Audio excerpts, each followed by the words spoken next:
కూటమిలో కొత్త రకమైన కోణం ఏర్పడుతుంది. నారా లోకేష్కి డిప్యూటీ సీఎం ఇవ్వాలా, యోగాలంతో తన అబ్బాయితో సాటుకున్నాడు, డిప్యూటీ సీఎం అర్హుడు అని చెప్పి ప్రతి ఒక్క నాయకులు ఎమ్మెల్యే కానీ వీళ్ళందరూ కూడా తీర్మానం చేసామంటున్నారు. ఏం చెప్తారు? ఎవరంటున్నారు?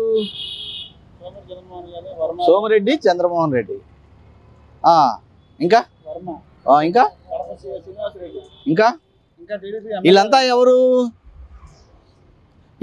ఎవరు? టీడీపీ వారేనా?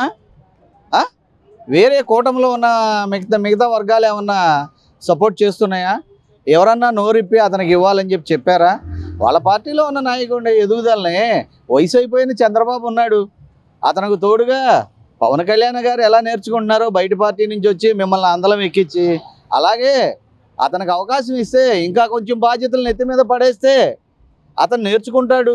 రేపు చంద్రబాబు గారు ఇన్ కేస్ ఏదన్నా అయిన ఎడల ఈయన అధికారంలోకి రావచ్చనే ఆశతో పవన్ కళ్యాణ్ గారు సహకారంతో గెలిచినటువంటి 164 మంది ఉన్నారు కాబట్టి వాళ్ళు ఆ విధంగా కోరుకుంటంలో తప్పేమన్నా ఉందా? ఏం లేదు కదండి. సోమిరెడ్డి, వర్మ అసలు ఆయనకి టికెట్ ఇవ్వాలా. సోమిరెడ్డి అనేవాడు ఏంటనేది అదే నెల్లూరు జిల్లాలో మనకు తెలుసు. లేకపోతే రాయలసీమలో నిన్న ఒక కడపరెడ్డిమ్మ గారి భర్త మాట్లాడాడు. ఇవాళ మీరు మాట్లాడుతున్నారు. ఆ రోజున 151 మంది ఎమ్మెల్యేలని, ఇదే జగన్మోహన్ రెడ్డిని, 23 మంది ఎంపీలని కూడా పాతాళానికి తొక్కుతాను రా మిమ్మల్ని అని చెప్పి తొక్కినోడు ఒకే ఒక్కడు పవన్ కళ్యాణ్. రేపొద్దున మీరు ఇదే విధంగా చేస్తారని 26% ఉన్న కాపులకి తెలుసు. అనేక మంది వెనకబడిన కులాలు పవన్ కళ్యాణ్ మాటిని ఓట్లేసి వాళ్ళకు కూడా తెలుసు. చంద్రబాబు అనేవాడు అమెజాన్ అడవుల్లో ఉన్నటువంటి ఒక మ్యాన్-ఈటర్ ప్లాంట్ ట్రీ ఎలాగో, చెట్టు ఎలాగో అలాంటి ఈ ఆంధ్రప్రదేశ్ సమాజంలో అనేక పార్టీలను మింగేసినటువంటి మ్యాన్-ఈటర్ పొలిటికల్ లీడర్లను మింగేసినటువంటి మ్యాన్-ఈటర్ చంద్రబాబు నాయుడు గారు అని అందరూ చెప్పారు. వద్దురా, నీ వయసు వాళ్ళతో ఎవరితో అన్నా సావాసం చేయి, చంద్రబాబు అనేవాడు వద్దు. చంద్రబాబు అనేవాడు సిపిఎంని తినేశాడు, సిపిఐని తినేశాడు, అట్లాగే బీజేపీని తినేశాడు. నిన్ను కూడా ఒకసారి వాటేసుకుని బొయ్యిలన్నీ ఇరక్కొట్టి బయటికి పంపాడు.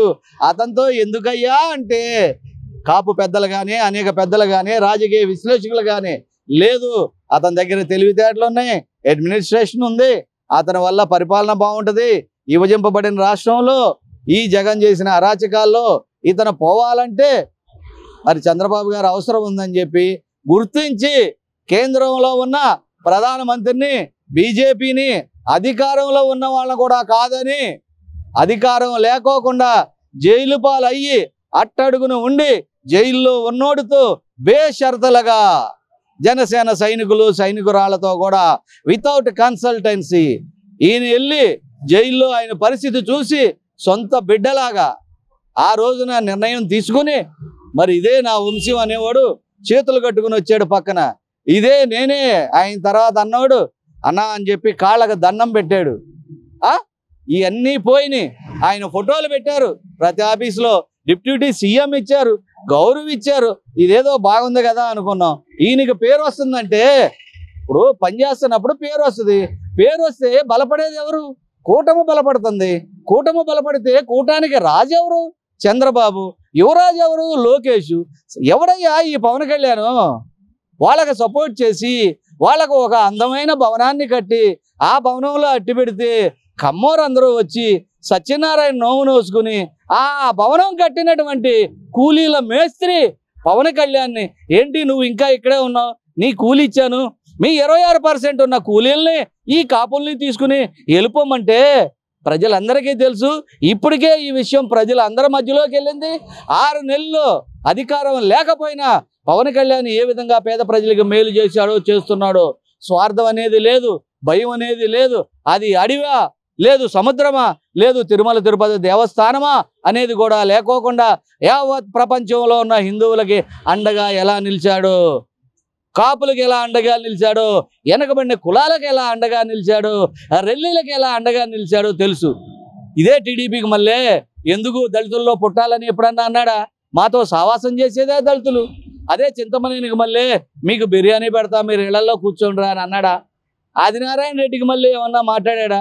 70 సంవత్సరాలుగా మీకు ఎందుకు రాని ఇంత నిజాయితీ గల వ్యక్తిని కాదంటే ప్రజలందరూ అనుకుంటున్నారు వాడుకుని వదిలేయటంలో చంద్రబాబు టీడీపీ దిట్ట పార్టీ వ్యవస్థాపకుడైన ఎన్టీఆర్ని కూడా ఈ విధంగా చేశారు. అదే విధానం రేపొద్దున పవన్ కళ్యాణ్ మీద కూడా అవలంబిస్తారు. ఎన్టీఆర్ ఆ రోజు తిరిగితే వచ్చిన సీట్ల కన్నా ఈ రోజు పవన్ కళ్యాణ్ తిరిగితేనే అత్యధిక మెజార్టీ తీసుకొచ్చి వెంటిలేటర్ మీద ఉన్నటువంటి చంద్రబాబు గారిని బతికించడం జరిగింది, పార్టీని బతికించడం జరిగింది. మీకు ఇంత మేలు చేసినటువంటి మరి పవన్ కళ్యాణ్ గారు నడి రోడ్డు మీద పడుకున్నా మీకు ఏమీ ఉండదు. మీకోసం ఎన్ని తిరుగుళ్ళు తిరిగినా ఎంత ఇదిగా చేసినా ఏమీ ఉండదు. అభివృద్ధి అభివృద్ధి అని అభివృద్ధి గురించి మాట్లాడేటటువంటి చంద్రబాబు నాయుడు గారు ఒక్క మాట గుర్తుపెట్టుకోండి, మీరు 3 సార్లు ముఖ్యమంత్రి చేశారు, 4వసారి ఎంత దిగజారిపోయి ఎక్కడి నుంచి ఎక్కడికి 18 గ్రామాలకు పరిమితం అయిపోయావు ఇదే రాజధాని ఏరియాలో. పవన్ కళ్యాణ్ అనేవాడు లేకపోతే ఈ పవర్ అనేది మీకు ఉండేది కాదు. మీరు ఏదన్నా చేస్తే దేవుడు ఉన్నాడు పైన, ఆయన కొడతాడు మిమ్మల్ని దెబ్బల్ని. దేవుడు లాంటి ప్రజలు ఉన్నారు, అంతా గమనిస్తున్నారు. పవన్ కళ్యాణ్ ఇదివరకు ఈస్ట్ వెస్ట్ కృష్ణా జిల్లాలకి పరిమితం అనుకున్నారేమో, ఇవాళ ప్రతి కులంలోకి వెళ్ళాడు, ప్రతి రాష్ట్రంలోకి వెళ్ళాడు, ప్రతి గ్రామంలోకి వెళ్ళాడు, ప్రతి జిల్లాలోకి వెళ్ళిపోయాడు. పవన్తో పెట్టుకుంటే డైరెక్ట్గా కానీ ఇండైరెక్ట్గా కానీ మీ గొయ్యి మీరు తవ్వుకున్నట్టే. ఏం కాదు, 151 మంది ఉన్నవాళ్ళ ఆ రోజున ఏ విధంగా ఓడించగలిగామో ఇవాళ పవన్ కళ్యాణం చేస్తే అన్యాయం చేస్తే పవన్కి ఇవాళ మిమ్మల్ని ఓడించడం కూడా మాకు పెద్ద బొచ్చుతో సమానం. అక్కడ దాకా తెచ్చుకోరని చెప్పి కూటమిని గౌరవిస్తారని పవన్ కళ్యాణ్ ఉండబట్టే నిధులు వస్తున్నాయి. నిన్ను ఏం మాట్లాడారో గతంలో గుర్తు తెచ్చుకో. పోలవరం అనేది ఒక ఏటీఎం అయిపోయిందని మాట్లాడారు. రాజధానికి నిధులు ఉన్నాయా? ఇవాళ రాజధానికి ఎన్ని వేల కోట్లు రిలీజ్ చేశాడు చూడు. కేవలం నీ యొక్క సమర్థతేనా? నీవు అంత సమర్థుడు గడితే, నువ్వు అంత సమర్థత కలవాడివైతే నీ అధికారంలో గతంలో ఎందుకని 5 సంవత్సరాల్లో రాజధానిని కంప్లీట్ చేయలా చెప్పు. జగన్ వచ్చి 3 రాజధానులని మాట్లాడటానికి నువ్వే ఎందుకు అవకాశం ఇచ్చావు? అక్కడ రైతులకు నువ్వు చేసిందేంటి? అక్కడ రైతులకు పెండింగ్ ఉన్నటువంటి ప్రతి నెల ఇస్తానన్నటువంటి వాళ్ళ భూములు తీసుకుని ఇంతవరకు ఎందుకు ఇవ్వలా చెప్పండి. ఒక చట్టబద్ధత నువ్వు ఎందుకు చేయలా? అసలు ఈ రాష్ట్రాన్నే పెద్ద 2047 2020 అనే నువ్వు ఎందుకని మోడల్ స్టేట్గా భారతదేశంలోనే తయారు చేయలేకపోయావు చెప్పండి. నేను ఐటీ తెచ్చా నువ్వు తేవడం ఏంటా? ఆ రోజున రాజీవ్ గాంధీ తెచ్చాడు, ఆ స్థలం వచ్చి ఎన్ జనార్దన్ రెడ్డిది. ప్రోటోకాల్ ప్రకారం ఆ తర్వాత నువ్వు వచ్చావు, అక్కడ స్థాపించిన తర్వాత ఐటీ సెక్టారు కంపెనీలు వచ్చినాయి. అంతేగాని నేను తెచ్చా నీ అభివృద్ధి నేను చెప్పనా? రియల్ ఎస్టేట్ డెవలప్ చేసావు, మీ వెంచర్లన్నీ బాగున్నాయి. ఇవాళ గజం 1,00,000 రూపాయలకి జైబేరి వాళ్ళు వేరే వాళ్ళు అమ్ముకుంటున్నారంటే దానికి నువ్వు కారణం. అబ్బాబా ఇవన్నీ చాలా ఉన్నాయి, అవన్నీ ఎందుకే మా చేత మాట్లాడిస్తా? మా చేత ఎందుకు మాట్లాడిస్తావు? మా పవన్ కళ్యాణ్ ఆయనతో కలిసి ఉన్నంత వరకు మేము మాట్లాడడం, మాకు ఇష్టం లేకపోయినా సరే అంతే, మంచిదే కదండి. వీళ్ళ యొక్క ప్రవర్తన కూడా అలాగే ఉంది. మరి ఆ రోజు భువనేశ్వర్ గారిని నానా మాటలు మాట్లాడిన వాళ్ళు ఇంతవరకు అరెస్ట్ చేయలా. మీ యొక్క కుల ఫీలింగ్ ఏంటి అనేది కనపడుతుంది అయ్యా. మరి అదే ఎస్సీలు ఏ బోరగడ్డ అనిలో ఇంకోళ్ళని అరెస్ట్ చేస్తారు. అదే మా శ్రీరెడ్డి వదిలిన ఇంతవరకు అరెస్ట్ చేయలా. అదే పోసాని కృష్ణమురళి మరి ఎన్ని తిట్టాడు, ఇంతవరకు అరెస్ట్ లేదు. ఇదే జగన్ మీద అనేక కేసులు ఉన్నాయి, కేసులు ఫైల్ అయినాయి, మరి నిన్ను అరెస్ట్ చేశారు, నువ్వు ఇంతవరకు అరెస్ట్ చేయలా. ఏంటి మీ రాజకీయ నాయకులకి ఏమైనా అండర్స్టాండింగ్ ఉందా? నీ గవర్నమెంట్లో నేను అరెస్ట్ చేయను, నా గవర్నమెంట్లో నువ్వు అరెస్ట్ చేయొద్దని ఉందా? మీకేనా కోర్టులు కూడా మీ మాటలే ఉంటాయా? ప్రజలందరూ గమనిస్తున్నారు. ఈ గురించి మనం ఎక్కువ మాట్లాడుకుంటాం అనవసరం. వాళ్ళ పార్టీలో వాళ్ళకి ఇచ్చుకోమను. పవన్ కళ్యాణ్ ఇమేజ్ ఎక్కడ తగ్గినా పవన్ కళ్యాణ్ని కూడా కాదని మా కాపు సోదరులు అందరూ కూడా మీకు ఎక్కడ బొందలో పెట్టాలో అక్కడ పెడతాం. ఇంతకుముందు 2017లో 5% రిజర్వేషన్లు ఇచ్చావు, దాన్ని ఇంతవరకు అమలు చేయట్లా. సంవత్సరం అయింది మీరు వచ్చి అప్పుడే. అది అమలు చేయకపోతే నెక్స్ట్ ఇయర్ నుంచి ప్రతి గ్రామము వెళ్ళి కాపులను ఎడ్యుకేట్ చేసి వాళ్ళందరినీ బయటికి లాక్కొచ్చి మీకు వ్యతిరేకంగా చేస్తాం. అట్లాగే పవన్ కళ్యాణ్ గారు కూడా ఇవాళ ఆయన ఏం చెప్తే చేస్తున్నారు. రాష్ట్రానికి ఇన్ని వేల కోట్లు వచ్చినాయి, పంచాయతీరాజుకి కానీ, మరి ఇరిగేషన్కి కానీ, పోలవరానికి కానీ, అమరావతికి కానీ, రైల్వే జోన్కి కానీ, విశాఖ ఉక్కుకి కానీ అయ్యా అనేక వేల కోట్లు చేస్తున్నాడు. మాకు వేల కోట్లు అవసరంలా. మా కాపు కార్పొరేషన్ నిలబెట్టండి. కాపు కార్పొరేషన్ చైర్మన్ ఎక్కడ ఉన్నాడండి? 2 లక్షల లోన్లు ఏమైపోయినాయండి చెప్పండి? ఏమైపోయినాయండి? మా విదేశాలకు వెళ్ళినటువంటి విద్యార్థుల సర్టిఫికెట్లు అక్కడ యూనివర్సిటీల్లో ఆగిపోయినాయండి. ఎందుకని ఇప్పించరండి? అనాథలుగా కూలీల్లాగా హోటల్లో పనిచేసుకు బతుకుతున్నారండి మా కాపు విద్యార్థులు. ఆ రోజు 10 లక్షలు ఇచ్చింది నువ్వే.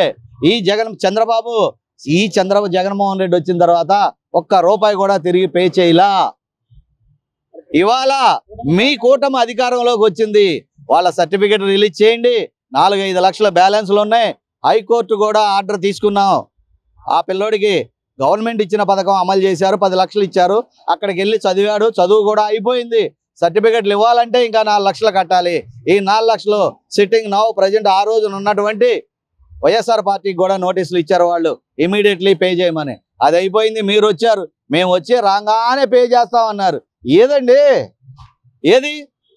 మాలాంటి వాళ్ళ నోళ్ళు బయట ఇప్పే విధంగా మీరు చేసుకున్న పవన్ కళ్యాణ్ మీద విషయం మాట్లాడినా మీకు అంతిమ గడియలు దగ్గరే ఉంటే ఇదే ఏబిఎన్ గారు కానీ, ఇదే అడెవడో తిరుపతిలో చైర్మన్ TV5 కానీ, ఇంకోడు కానీ ఎవరో కూడా అక్కడ పెద్దిరెడ్డి, విజయసాయిరెడ్డి, సుబ్బారెడ్డి, సజ్జల రామకృష్ణారెడ్డి ఎలా ఉన్నారో ఇక్కడ ఈనాడు, అదే ఏబిఎన్, అదే TV5, అట్లాగే మన ఇంకో ఆయన ఉన్నాడండి ఇక్కడ, పారిశ్రామికవేత్త, మా టీవీ తీసేయండి, ఆయన సిబిఐ ఇంటెలిజెన్స్ ఆయన, మరో అజిత్ దోవల్, ఆయన ప్రతివాడు కుంభకోణం వెళ్ళి తీస్తాడు.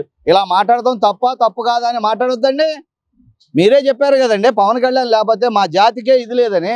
మీ జాతికి ఆ రోజున హిందూపూర్ ఎంపీ బట్టలోడది చూపించాడండి. మీరు పీకిందేమీ లేదండి. వాళ్ళ అమ్మగారిని మాట్లాడినా పీకిందేమీ లేదు. ఇప్పటికీ మీరు పీకగలిగేది ఏమి లేదండి. దయచేసి రాష్ట్రంలో ప్రశాంతంగా జరుగుతున్నటువంటి అభివృద్ధిని కుంటుపరచాలని వైఎస్ఆర్ పార్టీ వాళ్ళు చూస్తున్నారు. దానికి అనుకూలంగానే మీ మీడియాలు కానీ, మీ పార్టీలో ఉన్నవాళ్ళు కానీ, మీ కొడుక్కి మీరు ఇచ్చుకోండి, మీ పార్టీ అది.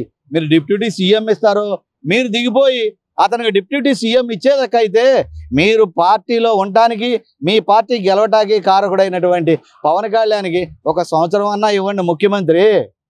మీరు ఇస్తారా, మమ్మల్ని తీసుకోమంటారా? 2 తేల్చుకోండి. బాయ్.